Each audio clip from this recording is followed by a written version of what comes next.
Netflix पे मैंने एक सीरीज़ देखी और उसको देखने के बाद ना मेरा चीज़ों को देखने का नज़रिया ही बदल गया। अब आप सोच रहे होंगे सिर्फ एक नेटफ्लिक्स की सीरीज़ देखने से किसी की ज़िंदगी कैसे बदल सकती है। तो ये बताने के लिए, ये समझाने के लिए मुझे आपको बताना पड़ेगा थोड़ा सा कॉन्टेक्स्ट। 2003 में मैंने एक शाहरुख खान की फ़िल्म देखी थी जिसका नाम था कल हो ना हो।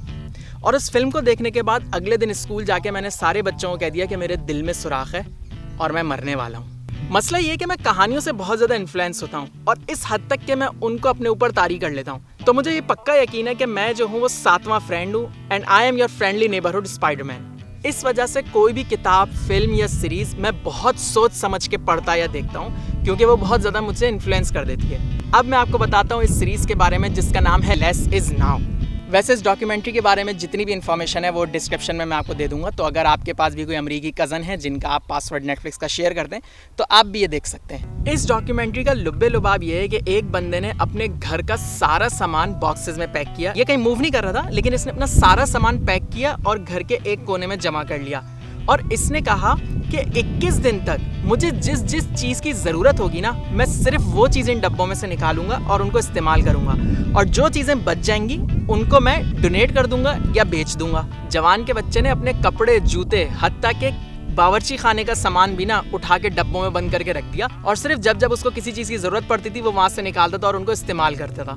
3 हफ्ते बाद उस बंदे ने अपने सामान का जायज़ा लिया तो उसकी हैरत की इंतहा नहीं रही कि 80 से 85% सामान उसका वैसे का वैसे डब्बों में बंद था और 15 से 20% उसने निकाला था जिसको उसने इस्तेमाल किया।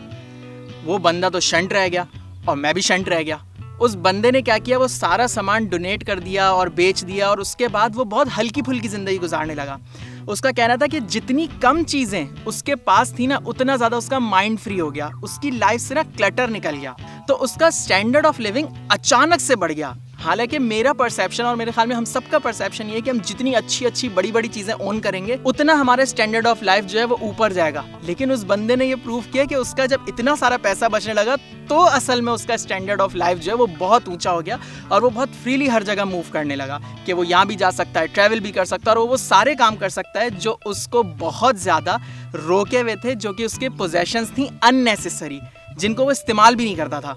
अब दूसरी तरफ मैं ये सोच रहा हूँ कि हमारे घर में तो हमारी मम्मा के जहेज में जो प्लेटें आई थी ना, वो भी आज तक डब्बा पैक बिल्कुल सही सलामत रखी हुई हैं। इतना क्लटर है मेरी ज़िंदगी में, तो क्या खाक कोई प्रोडक्टिविटी होगी मुझसे, खाक मुझसे वीडियोस बनेंगी? तो बस आज ये फैसला हो गया। तो मैं अभी घर जाऊंगा और मामा को कहूँगा कि मैं आपके जहेज का सारा सामान डोनेट करने लगा हूँ। मेरे ख्याल में मेरी मामा को ये जहेज फेंकने वाला आइडिया इतना समझ नहीं आया, लेकिन अब डॉक्यूमेंट्री तो मैंने देख ली थी तो मैंने ये सोचा यार कुछ भी हो अपनी लाइफ के अंदर इसको इम्प्लीमेंट करके देखना तो ज़रूर है। तो सबसे पहले मैंने ये सोचा कि यार अभी ये सर्दियाँ ख़त्म हुई हैं, गर्मियाँ आ रही हैं, तो सर्दियों के सारे कपड़े मैं उठा के डोनेट कर देता हूँ और सिर्फ गर्मियों के कपड़े कम होंगे, कम चॉइस होगी, लाइफ बड़ी रिलैक्स हो जाएगी।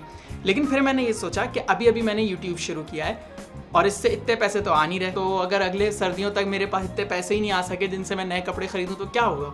तो इसलिए मैंने कहा चलो कपड़ों के ऊपर ये तजर्बा नहीं करते, अपनी और किसी दूसरी चीज़ के ऊपर जिससे मेरी ज़िंदगी में बहुत क्लटर फैल रहा हो उसको निकालने की कोशिश करते हैं। तो उमूमन आपने मुझको मेरी इस डेस्क के ऊपर बैठ के काम करते हुए देखा है वीडियोस के अंदर।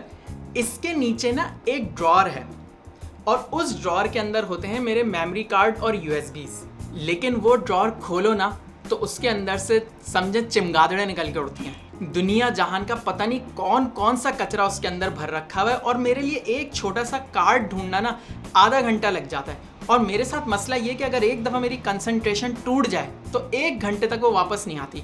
तो अब जब मैं उस ड्रॉस को खोल के कार्ड ढूंढने लगता हूँ ना तो मेरी कंसंट्रेशन ऐसी जाती है कि मेरा बहुत सारा टाइम ज़ाया हो जाता है। और मेरे पास कार्ड भी बहुत तरह के हैं, ड्रोन का कार्ड अलग, फ़ोन का कार्ड अलग, A73 का कार्ड अलग, कैनन का कार्ड अलग, और तो और वो एक छोटा साइबर शॉट है उसका कार्ड अलग। तो उन कार्ड्स को ढूंढते ढूंढते ही ना मेरा सारा मूड ही ख़त्म हो जाता है काम करने का। तो मैंने ये सोचा कि मैं इस ड्रॉर के ऊपर तजर्बा करता हूँ जिसके अंदर मेरे मेमोरी कार्ड जाके दफन हो जाते हैं। उम्र यार की जंबील से कम नहीं है मेरी ये ड्रॉर। तो हमारा सिंपल सा गोल ये कि जो चीज़ें मैंने 21 दिन से इस्तेमाल नहीं की वो मैं इस ड्रॉर से निकाल दूंगा।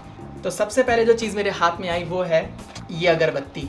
मतलब मेरी समझ नहीं आ रहा कि ये इसके अंदर आई कहाँ से, लेकिन पता नहीं कब से रखी हुई होगी और पड़ी हुई है क्योंकि कभी गौर ही नहीं किया। यह हमने एक सीरीज़ बनाने की कोशिश की थी कि film making with mobile phones, तो उसके लिए हमने ये लिया था। मैं इसको कार्ड में लिंक कर रहा हूँ, देखिएगा, मुझे बताइएगा। अगर आपको अच्छी लगी तो मैं और वीडियोस बनाऊँगा, लेकिन फ़िलहाल अभी ये मैंने यूज़ नहीं किया तो इसको मैं यहाँ रख देता हूँ। ये बुक बेसिकली रॉबिन ब्लीच वालों की तरफ से है, कलर्स की। बहुत अच्छा इनका इनिशिएटिव है, अगर आपने चेक करना तो ज़रूर कीजिएगा, जिसके अंदर ये सफाई और ये बता रहे हैं किस तरीके से ब्लीच जो है वो घरों को साफ़ सुथरा और जरासीम से पाक रखता है। तो रॉबिन प्लगइन। अच्छा, ये है कैमरे की बैटरी जो कि मैं ऑफन यूज़ करता हूँ, तो इस वजह से मैं इसको यहाँ रख रहा हूँ ताकि मुझे जब चार्ज करनी हो या अपने कैमरे में लगानी हो तो ये ड्रॉज में जानी चाहिए।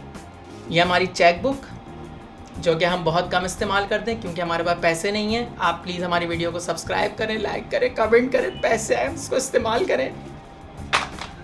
ये फ़ोन 2010 में मेरी बहन ने मुझे गिफ्ट किया था, 11 साल पुराना फ़ोन, जिसको शायद मैंने पिछले 6 साल से तो इस्तेमाल भी नहीं किया, वो भी मेरी इस ड्रॉर में। कभी मैं आपको इस फ़ोन की स्टोरी सुनाऊंगा जो कि बहुत ज़बरदस्त है। अगर आपको सुननी है तो मुझे बताइएगा, हम आपको इस फ़ोन की स्टोरी बताएंगे, लेकिन ये भी इस ड्रॉज में नहीं होना चाहिए। देखें जी, पैसा कभी फजूल नहीं होता, इसको हमेशा अपने पास रखना चाहिए, तो ये भी जाएगा ड्रॉज के अंदर। ये कैमरा 2005 में मेरे कज़न ने मुझे गिफ्ट किया था, जो कि 2005 में ही ख़राब हो गया था। इसको कभी मैं फेंकूंगा तो ऑफ कोर्स नहीं है, मेरा पहला कैमरा, मतलब बिल्कुल ही पहला कैमरा है, लेकिन इसको मैंने कम से कम 15 साल से इस्तेमाल नहीं किया। तो ये क्या कर रहा है मेरी इस ड्रॉज में? USB ऑफ कोर्स इसका काम है ड्रॉज में, कि मैं बहुत यूज़ करता हूँ। और ये वो है मेमोरी कार्ड जिसकी वजह से सारा खड़ा के जो हमेशा जब मैं ढूंढने निकलता हूँ तो मुझे नहीं मिलता, तो ये तो ऑफ कोर्स इसी की वजह से तो सब कर रहे हैं, तो ये जाएगा ड्रॉज के अंदर। ये एक हेयर बैंड है जो पता नहीं मेरे पास क्या कर रहा है, वैसे ज़रूरत तो है मुझे, लेकिन फिर भी ये मेरा नहीं है तो इसमें नहीं होना चाहिए। Good bye.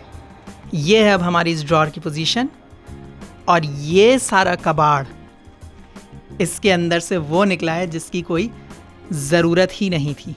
तो इस नतीजे पे मैं पहुंचा हूं कि वाकई अगर सिर्फ़ और सिर्फ मैं अपनी इस छोटी सी ड्रॉर से इतनी सारी चीज़ें निकाल के फेंक सकता हूं, तो मैं ये सोच रहा हूँ मैं अपनी सारी ज़िंदगी से अगर ऐसी चीज़ें निकाल के फेंकने लग जाऊँ तो मेरा माइंड कितना क्लटर फ्री हो जाएगा।